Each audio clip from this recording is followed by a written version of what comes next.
So, I went to Worlds. It was a few months ago now, so most of you probably know all about how it went. And also I posted my video of my attempt just the other day. But if all that's passed you by somehow, I came second in multi-blind, that's weird. Pretty unexpected, all things considered.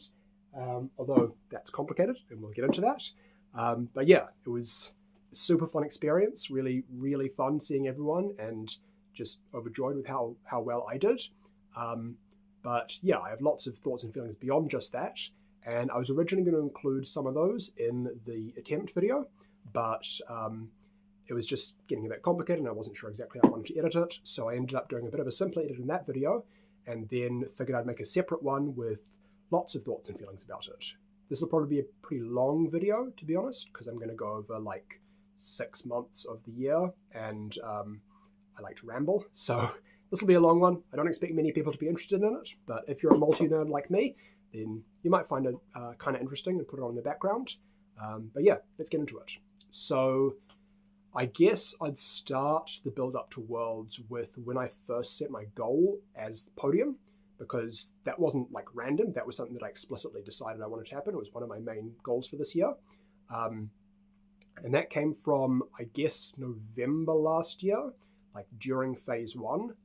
I realized looking at the psych sheet that multi wasn't as stacked as a lot of other events. So Ezra wasn't going. I think at the time a couple of the polls weren't sure if they were going. Simon didn't think he was going.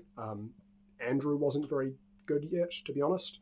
And so it was a doable podium, I thought. I was like 6th or 7th or something on the psych sheet.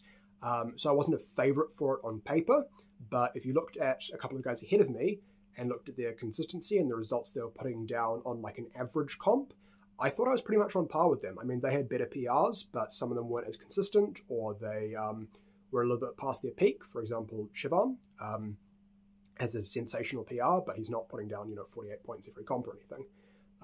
So I thought it was doable, and I set that as one of my main goals for the year. However, another goal that I set for the year was switching to the ZB method. And so that's what I did in January. I was just like learning all the algs then. And so I didn't really practice multi for the first like month or two of the year. I did have a comp in January. I think I got a 39 pointer there, which was decent.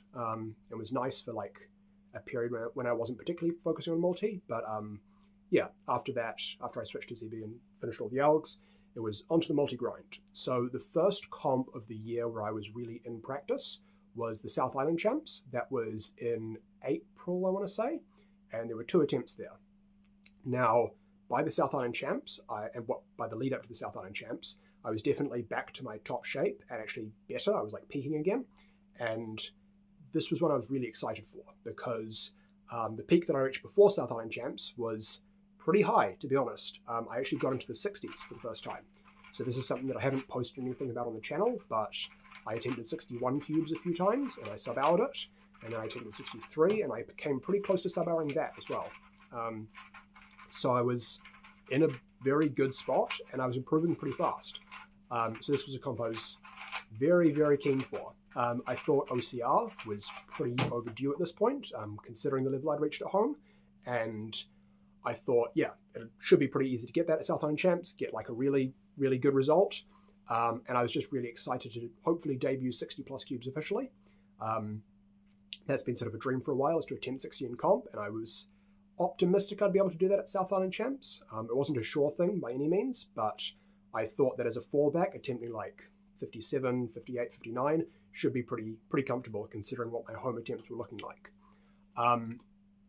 And so that was going very well, but then I want to say like a week or a week and a half out from the South Island Champs, this thing happened, which is, I don't even know how to describe it. It's basically like getting hit with a debuff, which sounds really weird, but I've talked to like Graham about this. It's happened to him a few times. I imagine it happens to other multi-blinders as well. I can't speak too much to that. I can only really speak to my experience, but basically every now and then, for no reason that I can figure out, it doesn't seem to be related to sleep or diet or anything. It's just random. It'll just happen.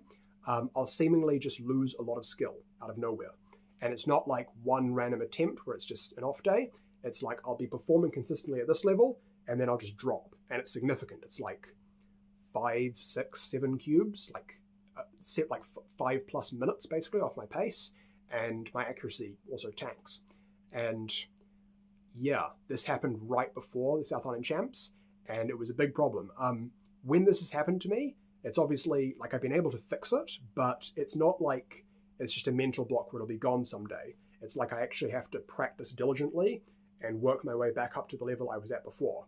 I reached there pretty quickly. Like it's not, it doesn't take like months to get back there or anything. It's like a couple of weeks, or it has been in the past.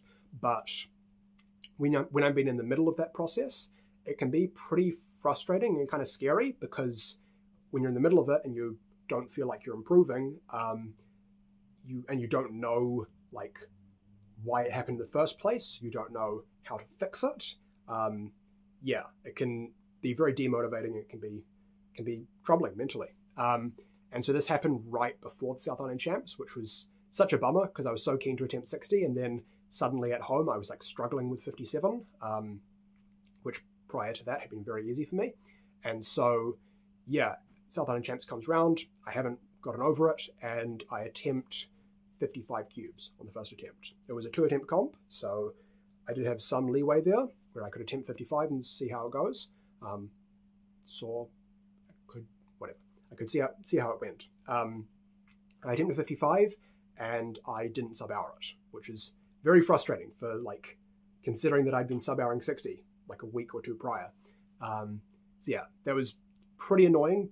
And what was even funnier about that was I hit the hour mark with like 3 algs left on the last cube. So I was like this close to sub-houring, and it was a 43 pointer. So it was what, 49 out of 55? Yeah, that's a 43 pointer.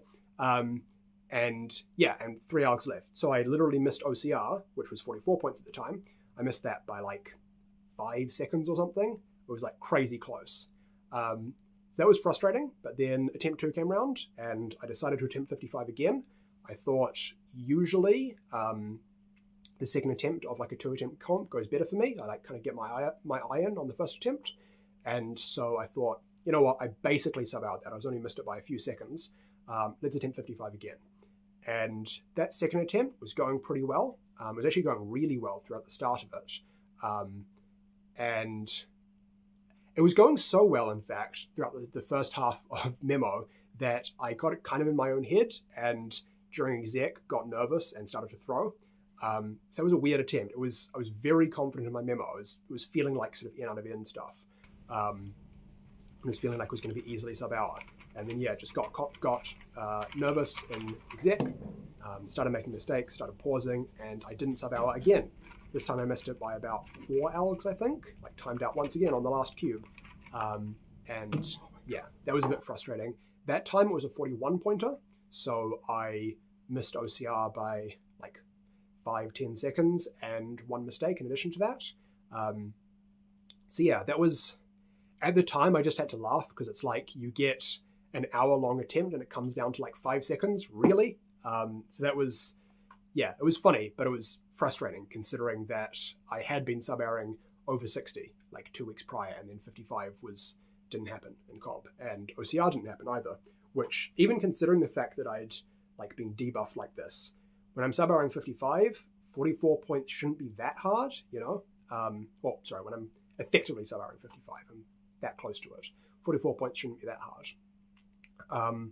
But yeah, I was a bit frustrated in the moment and in the immediate aftermath, but looking back on it, it was kind of, it should have been a confidence booster, because getting 41 points and 43 points is pretty good.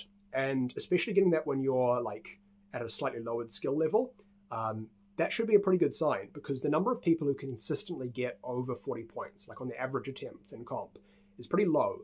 Lots of people have 40 plus point PRs at this point, but yeah, not many people actually average over 40. There's like, Graham does easily, Ezra does when he's like in shape, but he doesn't seem to compete very much, so I don't know. Ro does when he's in form, and there's a few other people who like skirt the 40-point barrier. I think Boba's gotten like over it and maybe under it sometimes, depending on like which attempts or which sample size you take. And these days, I think Andrew and Simon are going to pretty clearly average over 40 points before too long. But it just, again, it depends on what size sample you take for them because they're on the up and up. So, there's a few people who can average over 40, but it's not that many. And if you're consistently like in the mid 40s or higher, then you're definitely among the top multi-blinders in the world. So that comp should have been pretty encouraging for me. And in retrospect, it was pretty strong. Like it was getting that close to OCR twice was nice. But in the moment, I was pretty frustrated. And then I did something stupid, which is I took a week off after the comp just to let my memory palaces clear out and to hopefully like mentally reset so that I could sort of get back into 60 plus hopefully after this reset. Basically my thought process was like, okay, I have this debuff thing. Let's see if I can clear that and then get back into practice and be doing 60 plus again. And for most people, I think this would have been a fine strategy. But I should have known myself better than that because there's something which has characterized my whole like multi journey, and in fact also cubing in general, but it's cubing and habit formation in general, but it's most prominent in multi, which is that my brain seems to have like two modes. So I have like a practice mode and a not practicing mode. When I'm in my practice mode, so like when I'm doing multi very actively, I'm doing daily attempts, it's when I'm in that mode, it's very easy for me. Like I can practice every single day or like do whatever practice I want to, whether that's 3 blind or small attempts or big attempts or whatever. I can do very structured practice every single day. I enjoy the attempts. I don't feel tired. I don't feel burned out. I make time for them very easily. It doesn't take a lot of time out of the schedule. I'm very disciplined about them. Like I'll analyze all my DNFs and it's very easy for me. And I can stay that way for like months and months at a time. And then the thing is, if I take, a few days off or something, or like a week off maybe, and I don't practice for too long, then it's like this switch flips in my brain and suddenly I'm out of this practice mode. And even though I'm still motivated, even though I still like multi and I still want to practice multi, it becomes very hard for me to get back into doing attempts. It's like I'll wake up on a day and I'll want to do an attempt. Tell myself, you're going to do an attempt today. And then I'll just like prioritize other things and I'll put it off for whatever reason and I'll procrastinate. I'll reach the end of the day and I won't have done it. And then same thing the next day, and days turn into weeks, turn into months. And it ends up being a very long break. And this has happened a bunch of times. Like I think my longest one was basically all of 2023, like from Mind Games, where I got the 43 out of 48, which was a 38 pointer near the start of the year. Right from then up until actually a couple of months into 2024, so it was actually over a year in total, where I just didn't practice at home, basically at all. And again, it's like, it doesn't feel like a burnout or a motivation issue, because like it's cubing, it's fun, right? Like it's not like I didn't want to practice. It's just, I don't know, there's some weird like roadblock in my brain where, I don't understand it. I don't know how to describe it really. But sometimes I just get out of this practice mode. And unfortunately, after South Island Champs, where I took this week off of practicing, that's what happened. The switch flipped in my brain, and suddenly I was just out of this practice mindset. And that week that I was going to take off turned into multiple weeks, turned into a month. And I'm telling myself this whole time, like, you need to practice. Worlds is just a couple months away, because South Island Champs was in April. Worlds was the start of July. Like, there's only a few months in there. And that's the most critical practice period you'll ever have, right? I was telling myself this whole time, like, if you don't podium here, which is your goal, then it's going to be 2 more years. And 2 years from now, people are going to be so much better. Like, Simon's coming up, Andrew is, Josh is, Axe from the Philippines, he's getting really good. So yeah, it's going to be crazy in 2027. And so I was feeling like I wanted to practice and needed to practice, and I just couldn't get myself to. For like all of April up into May, I I just wasn't practicing and I was getting rustier.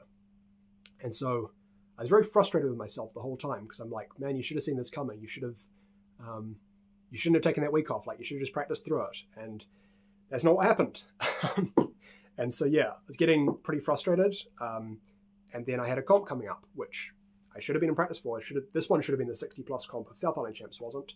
But yeah, it was more Cubes Corori, which was a PBQ comp basically. There were another 2 multi-attempts at this one. And yeah, it came up. It was the week of. I still hadn't practiced. I managed to force myself to do like 2 like shaky D-Rust attempts a day or 2 before the comp. And they didn't go very well, so I wasn't very optimistic about how the comp was going to go. And then I didn't really sleep very well before the comp either, so nothing was really going well. And the sleep thing was just, like, I've had insomnia for as long as I can remember, basically. It's something that comes and goes, but yeah, it's been a problem for a lot of comps. But yeah, so it happened before more Cubes Corori. I think I got like 3 hours sleep, and my D-Rust attempts had gone poorly. I was rusty, and my expectations were 0, basically.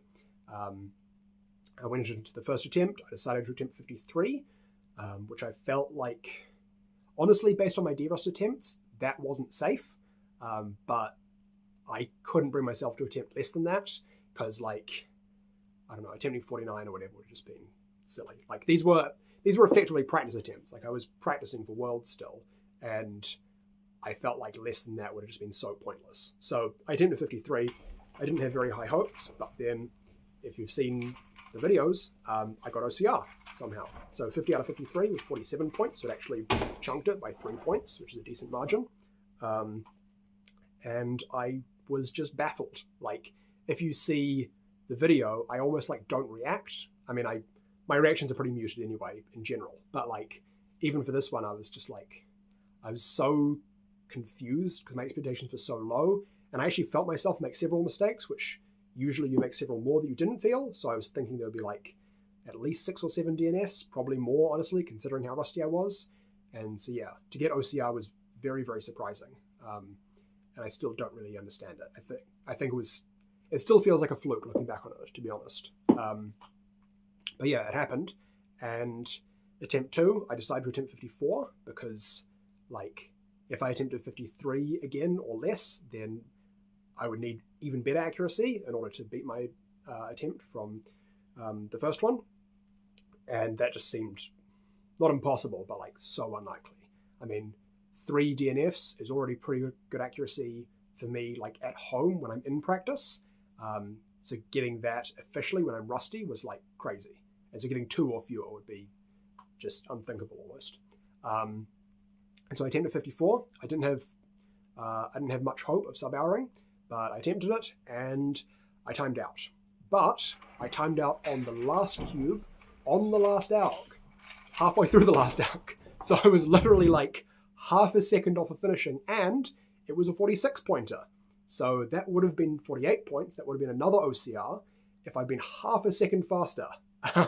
So that was unbelievably close. I mean, my reaction to that one, I just kind of had to laugh. I mean, it was frustrating, but like, it's just the craziness of an hour-long attempt coming down to half a second at the end was unreal. And also the fact that I had that good accuracy again was, I don't know, it was baffling to me. I didn't understand what happened there. So I wasn't really frustrated. I was just laughing about it. And I guess also the fact that I had got an OCR earlier that day meant that I was already pretty pleased with it. Like, the second attempt didn't need to be anything special, but it was anyway. It was my second, I mean, it was PR2, right? And OCR2. So yeah, that was pretty nice. And this is, again, why I say that this like mode that my brain has, or these 2 modes, doesn't seem to be a motivation thing. Because you would think that coming off the back of a 46 and a 47 pointer, and a 43 and a 41 pointer earlier in the year, so I was averaging like over 45 points across those 2 comps, you would think that would be pretty motivating. And you'd think that with Worlds only like a month and a half away at this point, that would be all the motivation you'd need. But it wasn't. Like, despite the fact that I'd done those attempts at the comp and I'd done a couple of D-Rust attempts, it hadn't been enough to shake me out of this like not practicing mode. And so despite how good that comp was, I didn't get back into practicing. and I wanted to, but like, I don't know, I couldn't get myself to. I couldn't force myself to practice. And so this turned into, days, weeks, and then it was June, was in July, and I had one comp in June, late June actually, which was one day before I flew over to start my Worlds trip. And this was Wellington Winter 2025, which was the 10th anniversary of my first competition, Wellington Winter 2015. So it was a cool comp. It was cool to have a couple of people there who were at my first comp, and like kind of reminisce on it. But it did not go well. So I didn't practice in the lead up to it. I just couldn't get myself to. And I did one derust attempt like the day before, and it went terribly. It was clear that I'd lost skill even since more Cubes Corori, and so even more since South Island Champs. And then I slept even worse the night beforehand. I think I got like 1 hour's sleep the night before that comp. So it was a mess. I mean, I was holding out some kind of hope that based on how more Cubes Corori had gone, I'd have some kind of, random fluke attempt at this one, and I'd get something decent again, and I'd be able to replicate the performance. But no, it was terrible. I got I don't even know, 8 points or something maybe.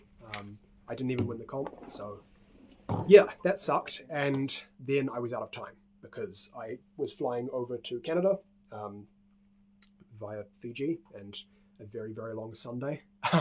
So yeah, I was flying over for Worlds, and I didn't have any time left to practice in. So that was pretty discouraging, because I felt like at that point I had effectively thrown away my chance to podium, which had been my goal for the year, and I knew it would be another 2 years, and it would be even harder the next time. And so yeah, I was pretty down on myself, especially because it wasn't even like life getting in the way or anything. It was just this weird mental block that I had, that I felt like I just, been stupid and not practiced. And there was no reason for it, really. So yeah, I was pretty frustrated, but I didn't let it get me down too much, because I did also have like a trip planned around Worlds. Like I was going to Vancouver for a few days. I was going to do some tourism in Seattle, like around the time of Worlds. I was going to Hawaii for a couple of weeks afterwards. So it was going to be a fun trip. And I'm pretty good at like compartmentalizing that and not letting how I'm feeling about my multi get me down. And so I had a fun week in Vancouver beforehand. And so that was cool. And it was probably mentally pretty good just to have that and to like enjoy traveling and not be focusing on cubing too much. And then I had warm-up Seattle the day after I came down into Seattle. And so that was an odd competition. It was my last comp before Worlds, so it was really going to set the tone for me. And it was a weird one because a lot of the time the warm-up comps are really stacked, but for this one, for multi specifically, none of the other top multi-blinders were there. So I was actually, I don't think I was top of this actually, because I think Stanley was ahead of me, but he wasn't attempting big numbers. So I was the overwhelming favorite, and it should have been an easy win. And so I wasn't, it should have been an easy win even with me being a bit rusty, really. And so I didn't have two significant goals for this competition. But it was a 2-attempt comp, and I go into attempt 1, and I'm still rusty. I'm maybe even rustier than I thought I was, to be honest, because I do attempt 1, and I get like 26 points or something, which is way better than Wellington Winter, but I had actually slept the night before this comp, so it should have been like kind of decent, and it just, I got 26 points, which I think it was 26, whatever.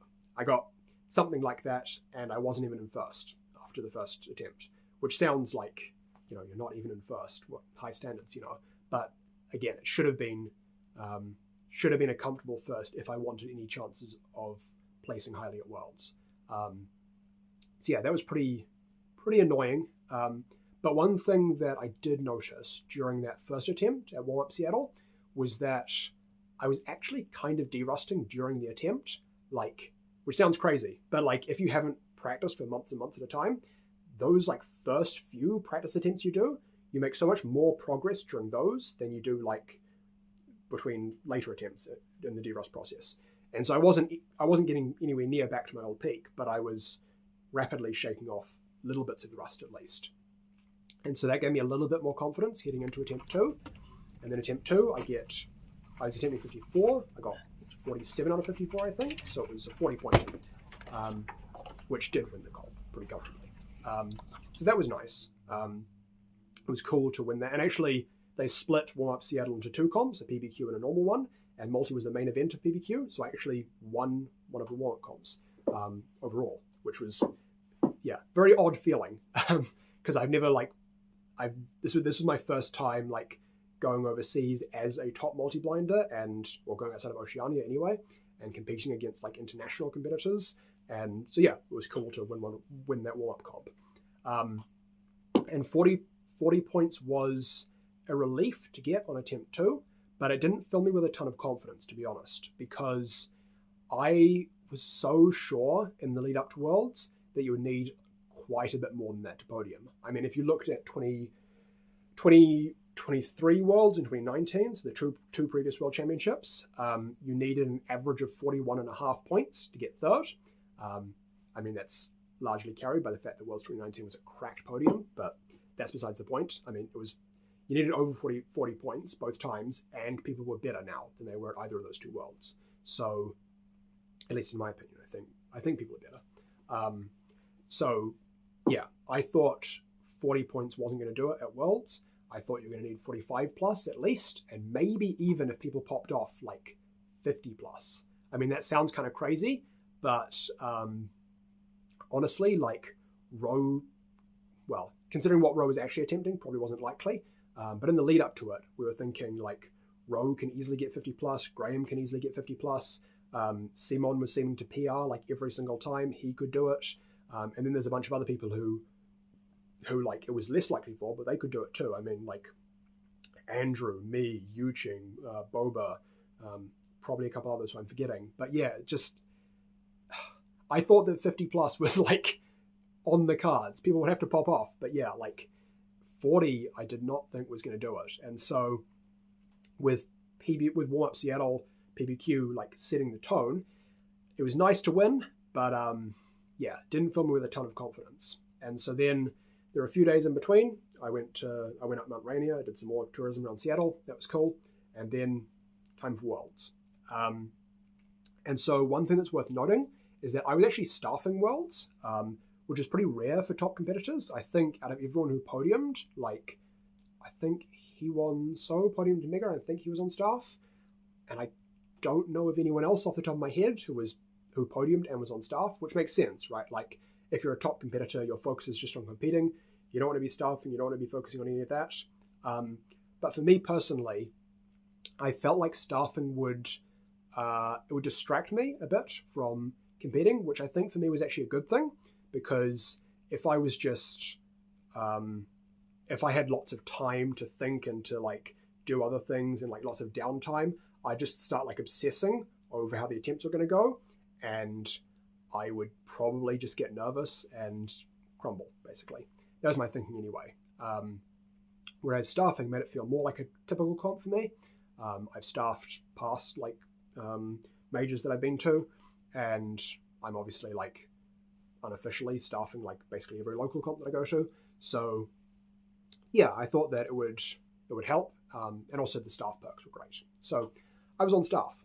But anyway, Worlds arrived, day of. I slept pretty well actually the night before Worlds, which was a huge relief because that's just such an unknown quantity for me. And then, it was day 1, attempt 1. So there were 2 attempts at Worlds, day 1 and day 3. And we get to attempt 1. Outside the room, it was a pretty cool vibe actually, because I have never been a top competitor before. I mean, I've gradually got in there with multi over the years, over the last 3 or 4 years. But I've never really been a top competitor in an international competition like this. So it was really cool to be hanging out with this group of the best multi-blinders in the world, and to feel I was one of them. They were pretty, that was an awesome experience. And also it was really cool to meet some of the guys like Simon and Andrew, who I'd talked to all the time on Discord, but had never met before. So putting a face to a name was really cool. And then, it was into it. Actually, in the not the waiting area or anything, but like the area outside the rooms. It was cool. It was really cool to like meet everyone and all that. But I was pretty nervous, and part of that was the fact that it was going to be a really unknown environment for me. Like, I've been to two World Championships before, 2019 and 2017, but those two were very different experiences. 2017, I was basically just there as a tourist, to be honest. I wasn't going to place highly in any event. I was just there for the experience. And then 2019, I was a delegate, so I was like running the whole thing, or one of the people running the whole thing. And so 2025, there as a competitor, first and foremost, and a competitor hoping to podium, was, a very, very different environment. And I felt like there was going to be a lot of pressure, and like I was going to have a lot of nerves in the room during the attempt, because that's been kind of the story of my cubing career, really. Like, over the past 10 years of competing, the overwhelming trend has been that when I'm in these situations where I really need to perform well, I kind of struggle. And that's an understatement. Like, I've missed out on a ton of PRs and a ton of potential NRs, like missing out on like breaking time barriers, whatever it might be. A lot of the time it's just like the nerves have come on and I've frozen up, or like got in shaky hands or whatever, and have just messed up. And that's what it's been like. And probably the closest analog for Worlds for me would have been like Oceanics 2022 in Melbourne, which was one of the largest comps I've been to, like the second or third largest one. And it was obviously a major. It was a major that I was eligible for. And I came in as one of the favorites for multi, and then was just unbelievably nervous. Like, I completely threw. And I still podiumed because like it wasn't a very competitive comp, but it was a mess, and I was just a nervous wreck basically. So I don't feel too bad looking back on that, like how I did considering my nerves at that comp, because there was no way I was going to perform well. But yeah, so Worlds, like waiting outside the room, waiting for the attempt to begin, I was nervous about being nervous, basically. The fact that I didn't know how I was going to be like in that environment, but I was pretty sure it wasn't going to go well, to be honest. Like, I knew I was rusty and all that, so I thought it wasn't going to go well in general, but like, yeah, I thought the nerves were just going to be next level and that I wasn't going to be able to perform at all. And so, it was, nerves about the unknown, I guess. But all you can do is like accept the nerves, like, visualize yourself doing well, go in there and do the attempt. And so that's what I did. And I started the attempt, and I realized pretty quickly, this is actually going quite well. Like, my splits were good, my memory retention was really good, like memo was sticking, and most of all, I wasn't that nervous. Like, there were a little bit of nerves there, like there is every time I compete, but it basically felt like a local comp, which was shocking to me. Like, I was less nervous at Worlds than I was at either of the two Oceanics that I've been to, which was bizarre. And it was so like inexplicable and so noticeable that I actually caught myself like thinking about it during the attempt, like actually telling myself, you're not nervous. Why are you not nervous? Like, why are you so calm? Can you keep this up? This is really good. And having this kind of internal dialogue and telling myself, don't think that, these were intrusive thoughts. I didn't want to think this. But I was noticing these things during the attempt, and I was telling myself, like, this is how you jinx yourself. It's looking the gift horse in the mouth. It's all this, and it's a bad idea. And I was having these thoughts anyway, because it was just so noticeable. And somehow, despite the fact that I was noticing it, and despite the fact that I thought jinxing myself, I just stayed calm throughout the whole thing. And I don't know how. I didn't have any method to it. It wasn't like some magical thing I'd unlocked. It was just, I was somehow calm in that environment. So it was a really cool discovery for me. And it meant that my memo split was pretty good, because again, everything was sticking pretty well. It fell apart a little bbit during my short-term stuff, but not that much. And then exec started. I was expecting myself to make lots of mistakes because of how rusty I was. I made a few mistakes during my short to midterm. but then long term was pretty good, and I finished with 5 DNFs, so that was 49 out of 54, which is 44 points, which, yeah, was a huge shock. I mean, that was way better than I had any right to expect, considering how rusty I was and considering how nervous I expected to be going into it. And so, yeah, at the end of it, I mean, you don't see much reaction from me, but I was pretty stoked with 44 points. I mean, if you ignore that weird fluke comp with more Cubes Corori, that was actually the best result I'd had all year. And it would have been the best result I had since the OCR last year. So, yeah, very, very surprising. And it was a nice start, but I also thought, you know, like I was saying, I thought podium was going to be 45 plus points. And so I thought 44, that's great. It's probably not podium though. And the first person I saw, ironically, was Andrew, right? Because he was solving just opposite from me, or like on the other side of a divider. So like he was the closest person to me, and he was the first person I saw, and he had 49 points. And I was like, okay, that's setting the tone. Like, you got 44, but he got 49. Everyone else is going to also get in the mid to high 40s. This is just what Worlds is like, right? People are cracked. But then I started walking around and asking around, and like Yuching hadn't done super well. Boba hadn't, Graham had an incident, and yeah, the more people I asked, the more it seemed like basically everyone had kind of crumbled a little bit under the pressure. And eventually I figured out, man, it looks like I might be second, or I might be placed second anyway. I wasn't celebrating or anything, obviously, because, well, both because it was the first of 2 attempts, and also because I wasn't sure. Like, there are like, how many people? 40 people? 30 people? I don't know. There are a bunch of people spread out across 2 rooms. It's hard to find out how everyone did, and also we were like running behind at the comp, so people start dispersing before you really get a chance to talk to everyone. So I'd asked around the big names who I thought were likely to get over 44, and none of them had seemed to, except for Andrew. But yeah, I just didn't know until I'd have gone into WCA Live, like half an hour or an hour later or something. And so, yeah, I wasn't really accepting it for a little bit. I was cautiously optimistic, I guess, but I wasn't really relying on that being right until I actually saw it uploaded. But then also, like I say, it was the first attempt of a 2-attempt comp. And I was telling myself, like, anything can happen, you know.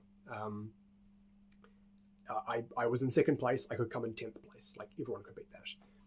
Because 44 points was, like I say, it's decent, but there are so many people who can beat that. And with me being placed in second, I only need 2 people to beat that for me to be pushed off the podium. And I'm like telling myself, you know, Graham is just going to beat that. 44 points should be a walk in the park for him. Simon should be able to beat that, like, easily. And there's a bunch of other people like Yuching and Boba and etc. who can do it, and it wouldn't be a surprise. So I was thinking to myself, over the next couple of days, you need to improve that 44 pointer. Like, it's a decent kind of safety net, but essentially this is like, think of it like a best of one. Think of it like you still need to perform on the second attempt. And also the other thing that I was telling myself was like, you know what, if you do improve it, if you do improve from that 44 pointer, Andrew's only 5 points ahead, you know. Like, 5 points is not a huge margin. I mean, I need to get OCR to get it, so that seems unlikely. It seems crazy. But considering how calm I'd felt in the first one and how decent my accuracy was, to be honest, it felt really doable. And I was just filled with this weird confidence. And so over the next couple of days, I was really visualizing myself just like getting in there, getting locked in, and just like getting in out of in or something, and just popping off and getting world champ, you know?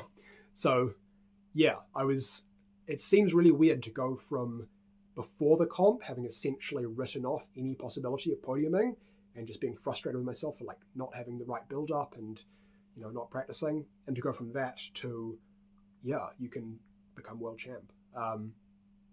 And so that was, yeah, I was very focused for the next couple of days just on that, just making sure I was making sure I felt confident, you know.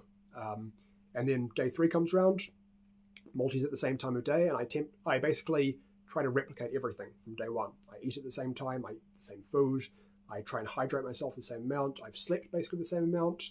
I try and make sure I'm thinking in a similar way than I had on the first day.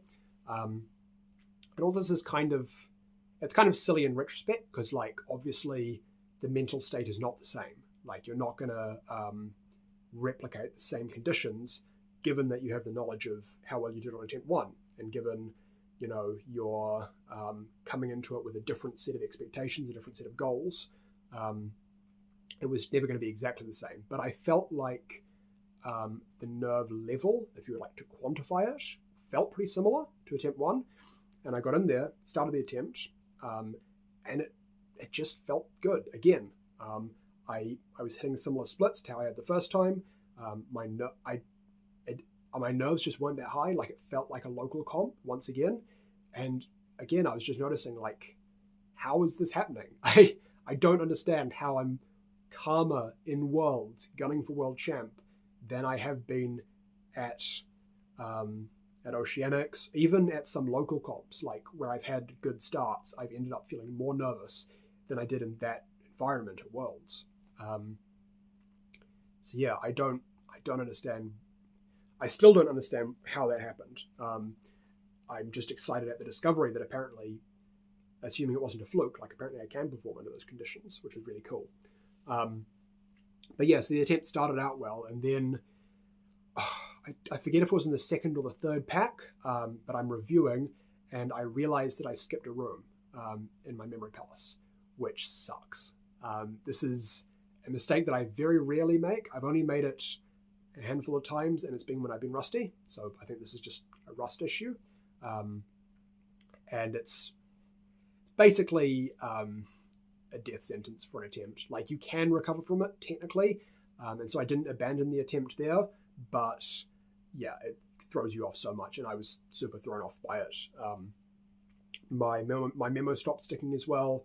I slowed down a lot, and my mental was shot. Like, I didn't have this calm anymore. I was kind of freaking out. And so my memo ended up being really slow. I still went into exec because I was like, you may as well, right? And it's possible that if I really pop off and get like a 15-second per cube exec, which I have done at home, but like if I did that, then maybe I could still sub hour and get something decent. But yeah, I start out exec, it's slow, I'm making lots of mistakes. And once I feel myself make 5 mistakes, then I know it's definitely worse than the first attempt. And so I just got out at that point. And that was pretty tough because I've told myself the previous few days, like, you need to improve it. Otherwise, people are going to overtake you. They're going to push you off the podium. And I DNF'd instead. So I got as bad an attempt as I possibly could have on the second. So yeah, I was pretty frustrated with myself because it's such a dumb mistake as well, like skipping a room. I would never do that if I'm not rusty. But yeah, I did. And I was just kind of trying to mentally accept the fact that I wasn't going to podium. Like, I had been trying to kind of accept that fact, or like at least not celebrate the podium mentally over the previous 2 days because it wasn't locked in and I felt like it wasn't secure. But yeah, I mean, I finished before everyone else, and so I had 10, 15 minutes or something to think this through, and it was just like, yeah, that wasn't going to happen. But then I figured I may as well, see how other people are doing, and I see people finish, and slowly but surely I realize people aren't actually beating it. Like, most of the big names, Graham didn't beat 44 on attempt 2, Boba and Yuching didn't, and I'm looking around and like, it seems that people aren't actually beating it. I was like just scared to be celebrating. I was like cautiously optimistic, like, trying not to get my hopes up. But yeah, I ask around, I see what people are doing. People aren't popping off too much. I go into the next room, like as people are finishing up, and see that people aren't doing that well. And eventually I realized, like, I think I've come second. And again, it was a weird thing because you can't see how everyone does because there's too many people across too many rooms, and people are again like dispersing. And so you can't really let yourself celebrate because you have to wait for it to go into WCA Live. Like, I thought I'd asked around all the big names, but I wasn't 100% sure because 44 points, there were a lot of people there who could beat that if they really popped off. And so I forced myself to just wait until you see it on WCA Live, wait until the name goes green and it's locked in. And eventually, like half an hour, an hour later, it was, and I could celebrate. And yeah, I was just in disbelief, really. Like I was so relieved and so satisfied and so overjoyed, but it just felt surreal because I just did not expect it going in, considering how rusty I was, and the fact that it was on a stage I never performed on before, this like world stage, like gunning for a podium spot.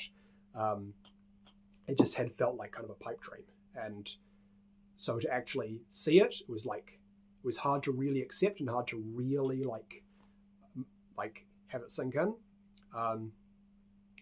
And yeah, it was a very odd sort of day, my reaction to it, because yeah, it was one of the other things is because like there's no moment of like catharsis, you know. In lots of other events, you finish your final solve and you get a great solve and you know it's a great average, and you look out into the crowd and you see people like telling you won, and you can pop off and celebrate. And in multi-blind, it's not like that. You're just slowly asking around how people do, and it's slowly becoming more and more. You're slowly becoming more and more confident that it is what happened. And it was especially weird for me because I'd gotten that placing result, the 44-pointer, 2 days prior, and so it wasn't a case of like getting it and immediately celebrating. It was getting it and then the full impact of what that result meant being revealed over the next 2 days and, you know, hours after the second attempt. And so there was no moment of like celebration in that way. I mean, when my name went green on WCA Live, it was, you know, that was a moment, but it wasn't as big a thing as, it wasn't as concentrated a moment as you get for a lot of other events. So yeah, it was very strange. It was very strange reaction. I mean, I was still, you know, the overriding emotion was just happiness with the result because it was what I aimed for. And it was more than I could have imagined. But yeah, it was very strange.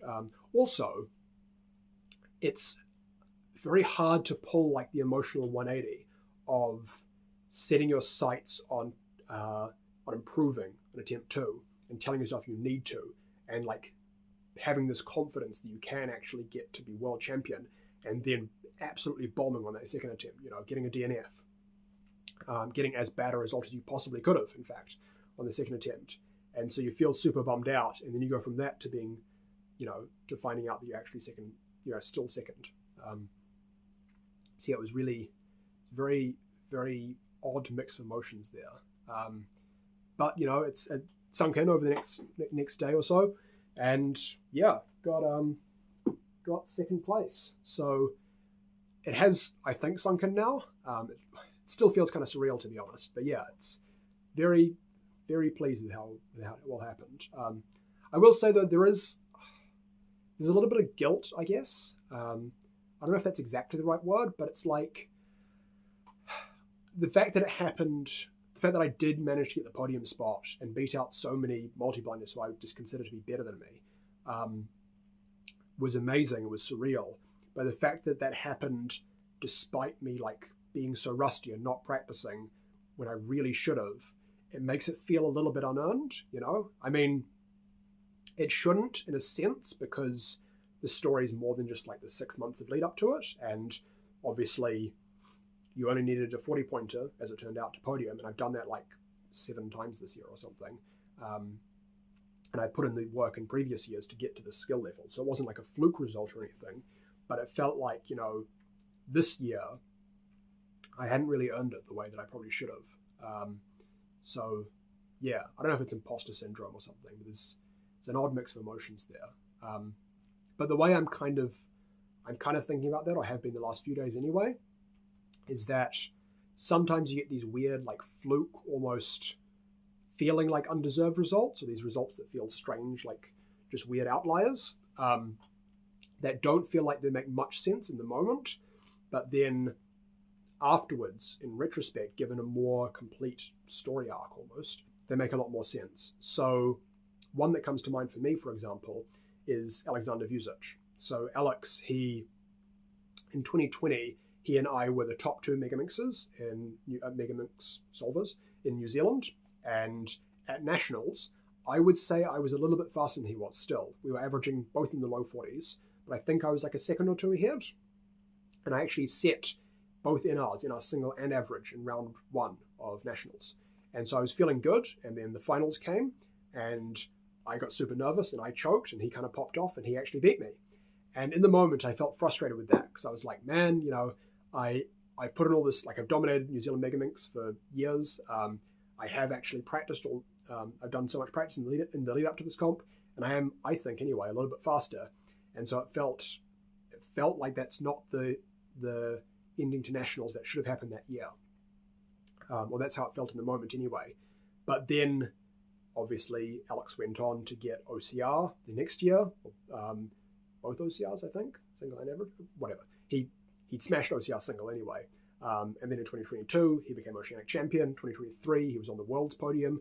And he just went on over the next few years to become just the GOAT of Megaminx in Oceania. And with that perspective, in hindsight, that win at nationals was obviously that's what should have happened. Like, that was just the first chapter of Alex going on to tell the story of him being the GOAT in Oceania anyway. And so, yeah, it makes sense in hindsight. And so my thinking about this multi-blind podium is like, maybe it's not the expected result. Maybe it's not what maybe I didn't exactly earn it with my prep for Worlds this year. But if I can go on to tell like a larger story and go on to have a more impactful multi-blind arc, then maybe it'll make sense in hindsight. If I go on to be like really one of the top in the world, then this will just be the first chapter in that story. So that's sort of the optimistic lens through which I'm viewing it now. And that's the plan, is just get really, really cracked. And yeah, we'll see you in 2027 for Sweden. So yeah, that's it. It was a long one, but yeah, see you later.